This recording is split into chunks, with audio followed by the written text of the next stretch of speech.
Você, bom dia, até boa tarde, boa noite. Nós falamos sobre o direito do trabalho, né? Isso daí que é o concurso do CNU. Os princípios da interpretação das leis, com a evolução da sociedade, a gente sabe que o direito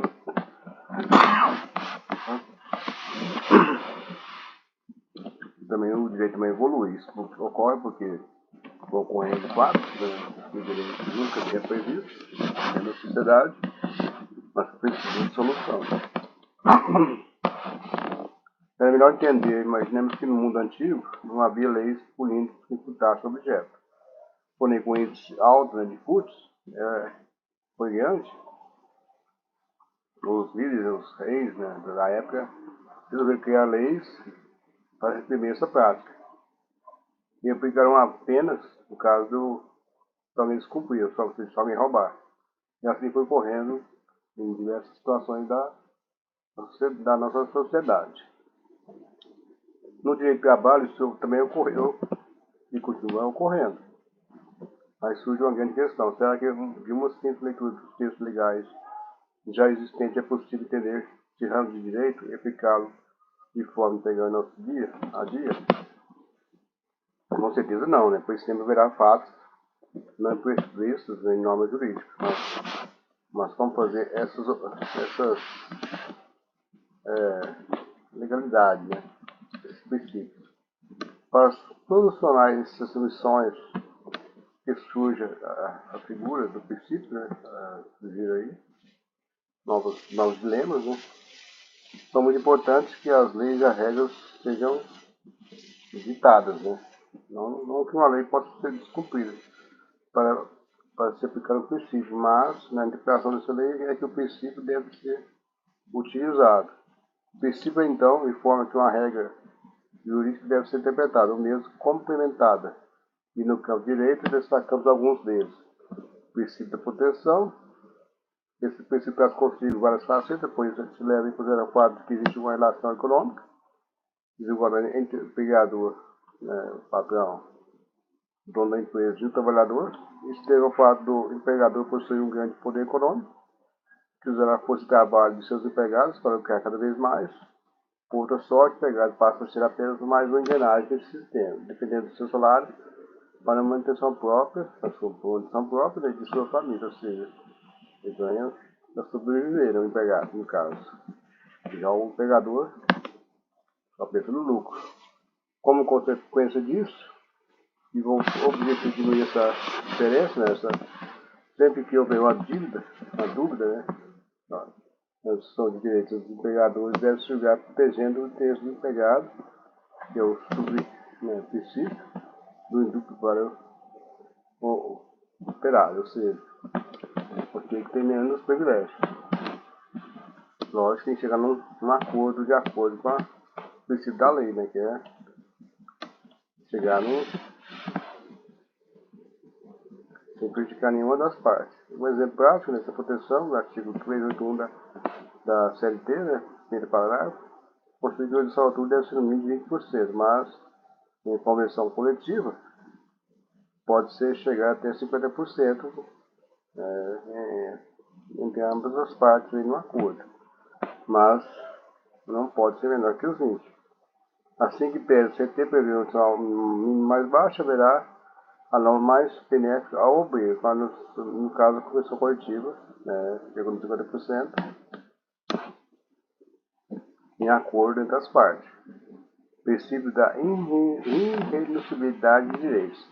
Ao longo da sua história, o direito do trabalho ficamos que foi difícil o trabalhador conquistar seu espaço e reconhecimento. Isso vai desde o mais básico direito à vida, ao descanso semanal, né, à sua própria saúde, ao direito de receber adicionais como férias, SPC, FGTS, né, FIIs. Realmente você lembra, né, a maioria lembra, ouviu falar, que no princípio anterior que existe um grande desequilíbrio econômico, da relação trabalhista entre o empregador e o empregado. Nesse contexto, imagine o empregado que, para garantir seu salário, consequentemente, seu próprio posto de trabalho, abre mão de algum direito, ou seja, retira, por exemplo, as férias, né, ou uma coisa, diminui as horas, diminui o salário, ou aumenta as horas, vai diminuir o salário. Pois bem, para evitar desrespeitar os direitos já conquistados ao longo do tempo, que é o direito do trabalho, criou esse princípio. Sempre existe algum auto fraudando direitos trabalhistas, mesmo que com consentimento do empregado, esse ato poderá ser justamente reconhecido como nulo, ou seja, aquilo não vale, não tem valor ilegal, de acordo com o artigo 9, né, da CLT. Serão nulos de plenos direitos os atos praticados com o objetivo de desvirtuar, impedir ou fraudar a aplicação dos preceitos contidos na presente consolidação. Em recente decisão do Tribunal Regional do Trabalho da Nona Regional do Paraná, o tema da irrenunciabilidade de direitos trabalhistas foi abordado no seguinte tema: a Constituição Federal de 88, a vedada dispensa arbitrária ou sem justa causa de empregada gestante desde a confirmação da gravidez, até 5 meses após o parto. Não impôs como requisito a obtenção do direito de garantir o emprego e comunicação da gravidez ao empregador, tampouco para que a comunicação se opere antes da rescisão contratual. Ele considera algum direito ao empregador dispensar o empregado, na hipótese da mulher trabalhadora, a teoria do risco objetivo afasta toda necessidade de conhecimento da gravidez, com sua comunicação ao empregador, até mesmo por respeito ao direito à intimidade da mulher. Basta a existência da concepção e a ausência de justa causa por dispensa do direito à estabilidade provisória ou indenização substitutiva, ou seja, pagar o período da gravidez mais 5 meses para frente. Não se pode negar o direito à indenização substitutiva por presumir que o empregado não teria interesse em retornar ao emprego. É inadmissível reconhecer renúncia, muito menos a provisão do garantir o direito à estabilidade do restante de seus defeitos. Por se tratar de direito indisponível, recurso provido para condenar ré ao pagamento da indenização substitutiva do período da estabilidade da gestante. Segunda turma, Marlene, né? Publicado no PE-JT, em 2020, do 5 de 2011. Contudo, não existe uma exceção, né? Quando a renúncia de direitos ocorridos ocorre em juízo, o dia do juízo de trabalho, esse for homologado, presume-se a livre expressão da vontade, portanto, sem coação de qualquer das partes. Se o juiz decidiu, está decidido, de acordo com os princípios da lei. Princípio continuar de relação ao emprego, com regra, a relação do trabalho não é entabulada para ter um fim de uma data programada, salvo contratos por prazos determinados, como é o contrato de experiência para que a seriedade dele, o serviço funcionário dele atende aos requisitos, até mesmo porque o empregado já desse trabalho manter-se para suas contas com os seguros nesse período, ou seja, mesmo no período de experiência, o contrato já chega até 90 dias, ele tem direito ao mesmo, aos seus fundos, né, do direito trabalhista. Assim, sempre que o empregado for contratado, salvo a exceção que acaba de discutir, o vínculo, no caso, quando necessita de experiência, será entendido como prazo determinado, ou seja, até onde seja bom para ambas as partes, o acordo entre ambas as partes.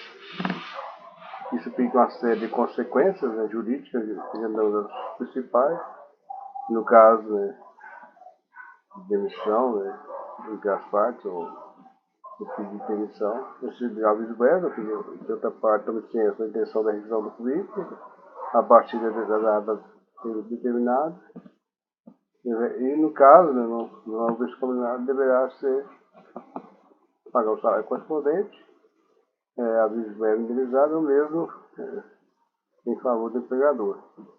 A caso, né, em caso.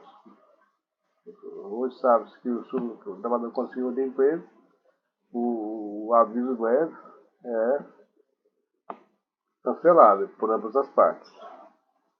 Pagamento de uma multa de 40% sobre todos os depósitos efetuados na conta do Fundo de Garantia por Tempo de Serviço. Esse princípio tem como principais finalidades evitar a suspensão de contratos por prazo determinado, que fosse possível de correr, prejudicaria alguns direitos trabalhistas como visto acima, né? Princípio da primazia da realidade, o julgador deve verificar se o conteúdo do trabalho, contrato trabalhista, corresponde fielmente aos fatos, caso haja divergência os fatos devem em relação aos documentos. Por exemplo, se em um contrato de trabalho, é de 7 horas diárias, mas na verdade o obreiro trabalha 8, essa 8 ideia para ver se o indicador segue com as consequências, né? A gente vai falar sobre isso depois. Valeu?